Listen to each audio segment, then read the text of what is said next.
গড়িয়া পূজার শুভেচ্ছা। বিশু সহ অন্যান্য যে ফেস্টিভ্যালগুলি আছে তার জন্য আমি সবাইকে সাধুবাদ জানাই, শুভেচ্ছা জানাই। বন্ধুরা, নির্বাচন তো নির্বাচনে স্বাভাবিক সাংবাদিক বন্ধুরা নির্বাচনী প্রেস কনফারেন্সে চায়। एक तो माननीय प्रधानमंत्री नरेंद्र भाई मोदी কালকে আস্তাবল ময়দানে দুপুরে আসছেন,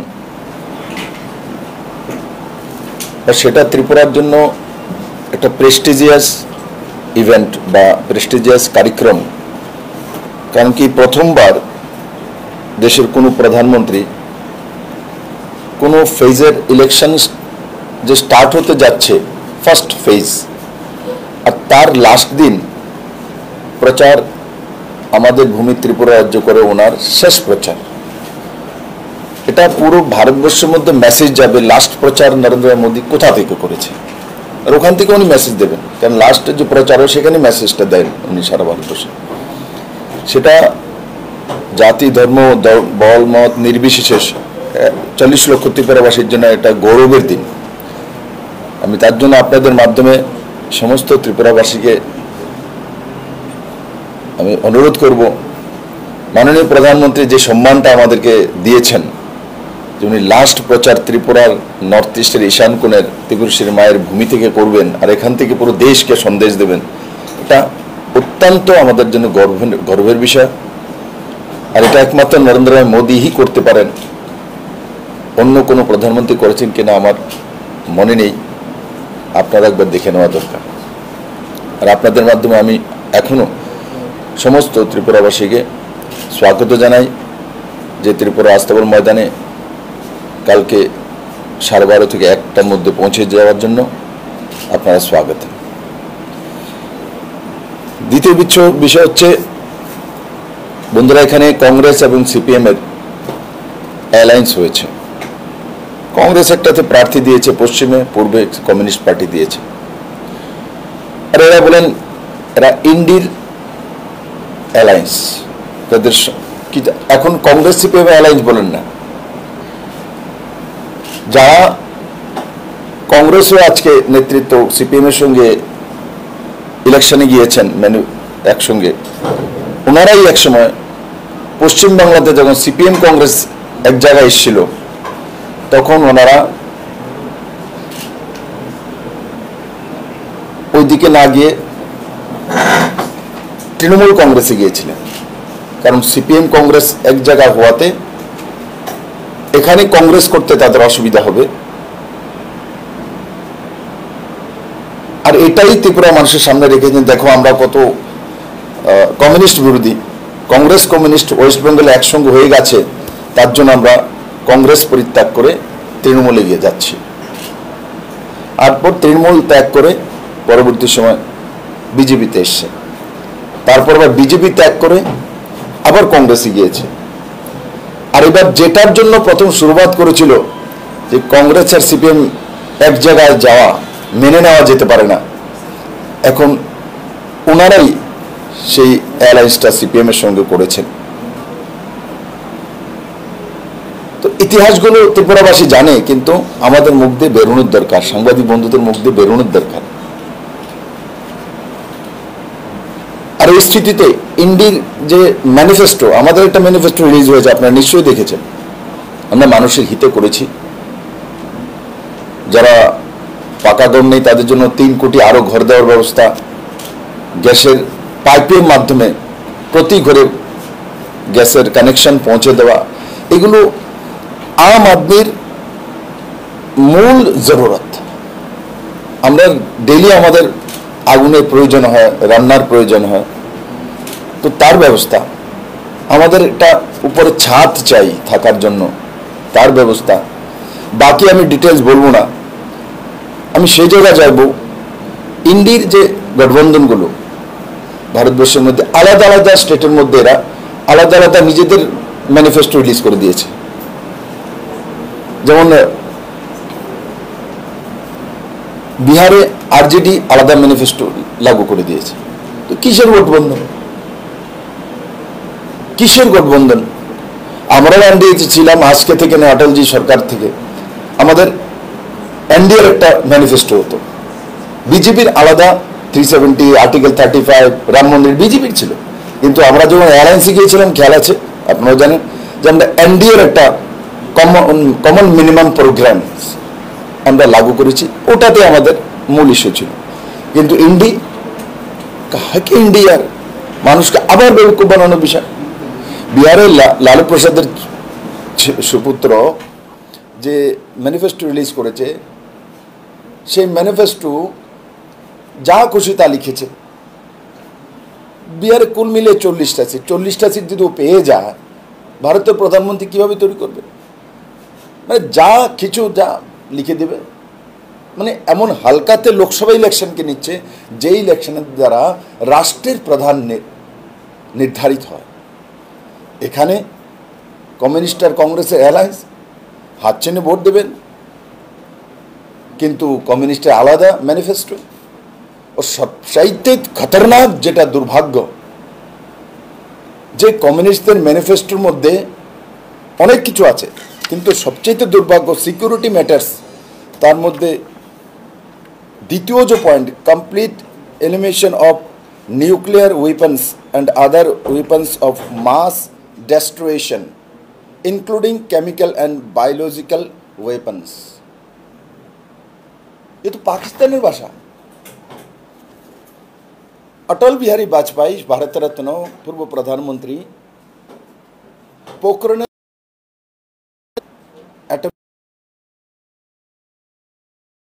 परीक्षण समस्त शक्तिशाली पाबंदी लागानो हलो आर्थिक पाबंदी। কিন্তু পরবর্তী সময় অটলজির রণকৌশলের কারণে আর ভারতবর্ষ বড় বাজার, এনারা ধীরে ধীরে সেই আর্থিক পাবন্দি উঠিয়ে নেওয়া হলো।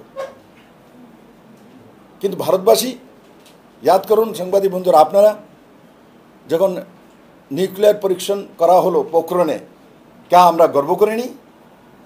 क्या ভারতবাসী কেউ নারাজ ছিল? আমরা কোন জায়গায় ছিলাম প্রত্যেকটি ভারতবাসী? যেমন না খেয়ে থাকবো একবেলা, লাকিয়ে যা আর্থিক পাবন্দি ঠিক আছে, কিন্তু আমরা নিউক্লিয়ার শক্তিধর দেশ হিসেবে আত্মপ্রকাশ করবই। আর কমিউনিস্ট ম্যানিফেস্টোতে ক্লিয়ার বলছে যে ডেস্ট্রয় করে দেবে, বলে চীন বলে।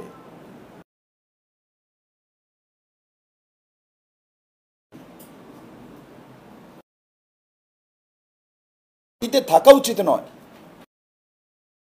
যারা কমিউনিস্ট পার্টির নেতৃত্ব, এদেরকে অন্য দেশে চলে যাওয়া উচিত। এদেরকে অন্য দেশও জায়গা দেবে না, চীনে 1 ঘন্টা জায়গা এদেরকে দেবে না। আজকে আমি আপনাদের মাধ্যমে ত্রিপুরার জনতার কাছে এসেছি, চিনুন এদেরকে। আপনার দেশ পরমাণু শক্তিধর দেশ, দুনিয়ার মধ্যে শক্তিশালী দেশ ভারত। ইকোনমিক্যালি ভারত আজ 5ম ইকোনমি দুনিয়ার মধ্যে। সেলফুল উৎপাদনে আমরা 2য় স্থানে আছি, স্টিল উৎপাদনে আমরা 3য় স্থানে আছি, দুধ উৎপাদনে আমরা 1ম স্থানে আছি, মোটা আনাজ উৎপাদনে আমরা 1ম স্থানে আছি, অটোমোবাইল উৎপাদনে আমরা 3য় স্থানে আছি দুনিয়ার মধ্যে। এই স্থিতিতে এই ধরনের ম্যানিফেস্টো রিলিজ করা মানে টোটালি, আমি আপনাকে যে পেজটা আপনাদেরকে দিয়ে দেওয়া হবে, টোটালি আপনি যখন পড়বেন আপনার মাথা খারাপ হয়ে যাবে যে আমাদের যত বেস আছে আর্মিদের, সমস্ত বেস এরা গুটিয়ে নিয়ে আসবে। মানে ভারতকে শেষ করে দেওয়ার বন্দোবস্ত। ভারতের মানুষ ওনারাদেরকে পছন্দ করছেন, ওদেরকে ভোট দিচ্ছে না, তার জন্য ম্যানিফেস্টো রিলিজ করেছে। এই ম্যানিফেস্টো রিলিজ করে পাকিস্তানকে আর চীনকে খুশি করার জন্য, ওখান থেকে না ওনাদেরকে ফান্ডিং করা হয়। কি অবস্থা!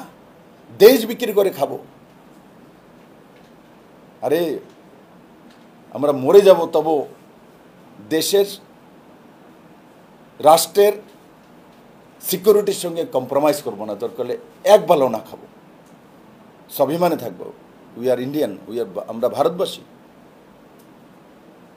এ দেশ গান্ধীর দেশ, এ দেশ সর্দার বল্লভভাই প্যাটেলের দেশ, এ দেশ নেতাজি সুভাষচন্দ্র বোসের দেশ, রবীন্দ্রনাথের দেশ, বিবেকানন্দের দেশ।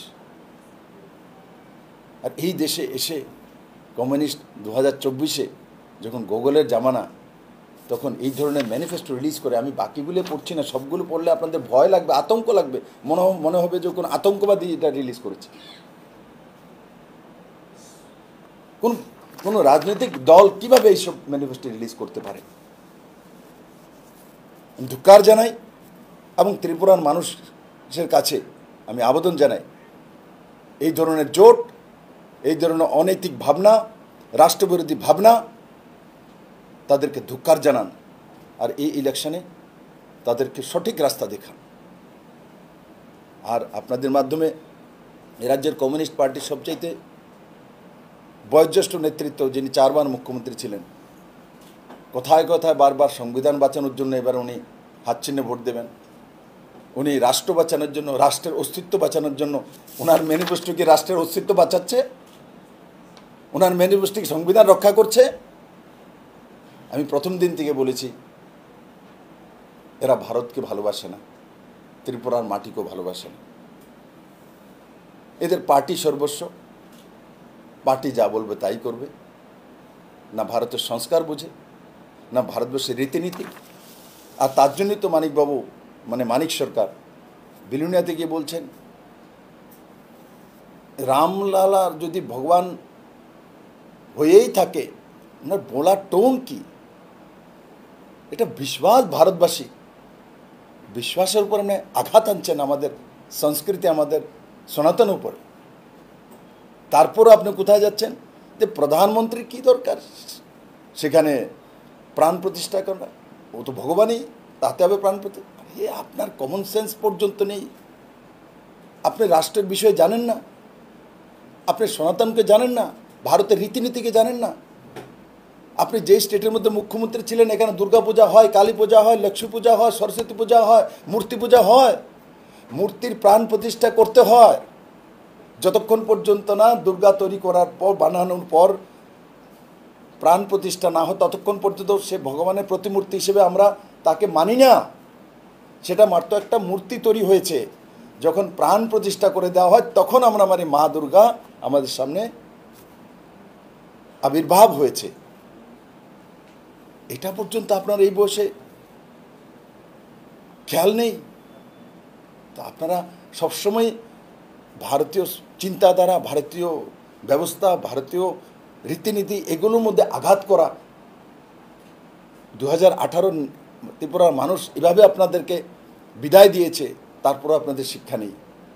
আপনারা আবার ত্রিপুরাকে ওই আপনাদের এই ঘিসা পিটা অমানবিক মেকানিক্যাল ব্যবস্থার দিকে নিয়ে দিতে চাইতেন। আজ ত্রিপুরা রাজ্য এক আশার আলো দেখেছে, নজওয়ানরা নিজেরা কাজ করতে শিখেছে। আপনারা বসে বসে 35 বছর শাসন করেছেন, পঙ্গু করেছেন নজওয়ানদেরকে। আমি যখন বলেছি যে প্রত্যেকটা নজওয়ান, একটা নজওয়ান যখন না বসে থাকে 2018 বলার পর, আমার উপরে হাসি ঠাট্টা করেছেন আপনারা। আমি বলেছি যাও গিয়ে কোনো না কোনো কাজ করো, মুরগি পালো, হাঁস পালো, পানের দোকান দাও, কিন্তু বিনা কাজ না বসে থাকা। আজও বিপ্লব দেব বলে বিনা কাজ আমার একজন নজওয়ান যাতে না বসে থাকে। বিনা কাজ বসে থাকলে অলস মস্তিষ্ক শয়তানের ভাষা। আমি কোনো কিছু কাজ করলে আমার 1 পয়সা রোজগার হবে, আমি মা বাবাকে, পরিবারকে সাহায্য করতে পারবো, নিজেকে দাঁড় করাতে পারবো। এক ইন্ডিপেন্ডেন্ট মানসিকতা কয়, নিজের স্বরোজগারী মানসিকতাই এক সুন্দর ব্যক্তিত্ব দিতে পারে। বিপ্লব দেব এটা বোঝে। কারণ কি, বিপ্লব দেব এমন পরিবার আর এমন দশা থেকেই উঠেছে।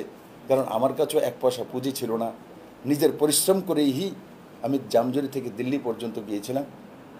আর সেখান থেকে পরিশ্রম করেই রিক্সা চালাই, বাইসাইকেল চালাই, যা করি ওখান থেকে সব কিছু ধীরে ধীরে নিজেকে পরিশ্রম করে দিল্লিতে নিজেকে এস্টাবলিশ করে তারপর পার্টি আমাকে এখানে কাজে পাঠিয়েছে। বাকিটা আপনারা সবটা জানেন। তাই আমি ভাবি আমার মতো যাতে বাকি সব নজওয়ানরাও, আমি যদি শূন্য থেকে এই জায়গায় পৌঁছতে পারি, বাকি ত্রিপুরার নজওয়ানরা কেন পৌঁছতে পারে না? তারাও তাদের মধ্যে বিপ্লবদের চাইতে অনেক বেশি কোয়ালিটি আছে। আমি ত্রিপুরা ইউনিভার্সিটিতে যাই, কলেজে যাই, স্কুলে যাই, তাদের মধ্যে যে কোয়ালিটি আছে তার আমি সরাহনা করি। এবং এরা নিশ্চিত মোদি যেটা চাইছে যে শক্তিশালী যুবা ভারত কে নির্মাণ করবে? মানিক সরকার নির্মাণ করবে, এরা নির্মাণ করবে। যুবা ভারত তো যুবারা তৈরি করবে, 18 থেকে 30 বছরের ছেলেমেয়েরা যারা আছে এরা তৈরি করবে।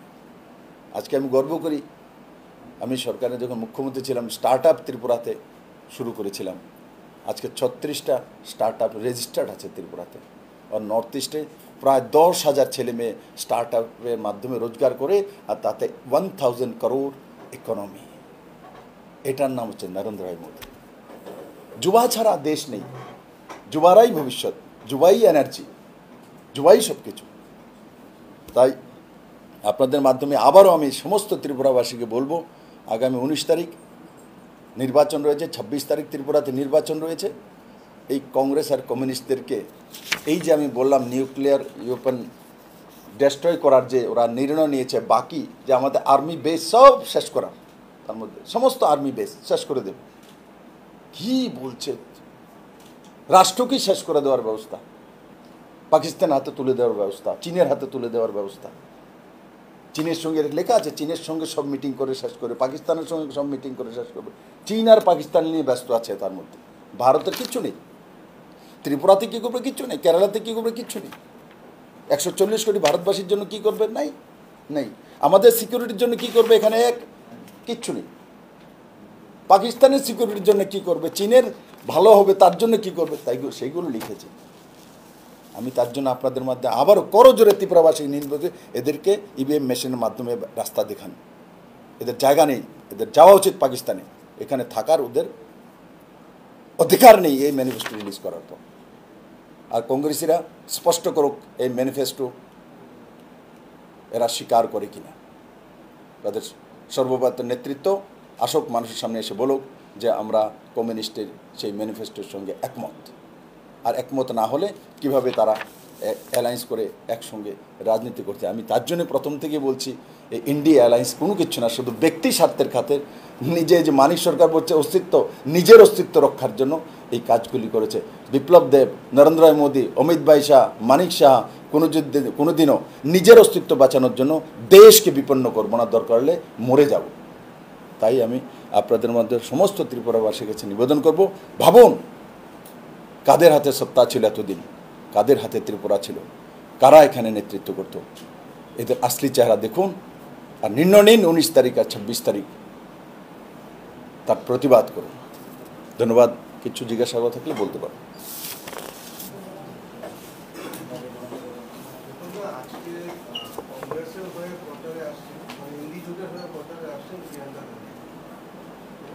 ভালো হয়েছে তো, যে প্রচারে আসছে ওনাকে জিজ্ঞাসা করো। নিউক্লিয়ার ওপেন ডেস্ট্রয় করার নির্ণয় নিয়েছেন ম্যানিফেস্টোর মধ্যে। ভারতবর্ষের সমস্ত এয়ার বেস, সমস্ত আর্মি বেস, যেখানে ভারত মহাসাগর হোক, বঙ্গোপসাগর হোক, যেখানে আছে সবগুলো গুটিয়ে নেবে।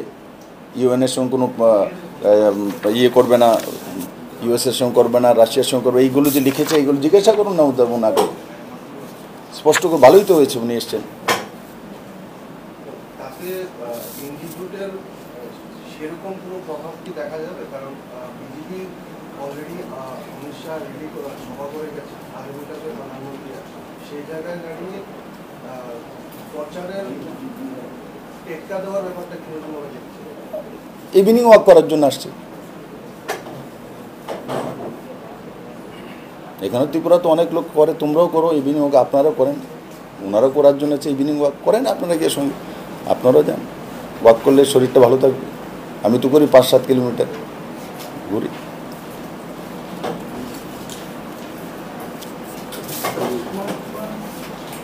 ঠিক আছে, তোমরা আসবে। হ্যাঁ।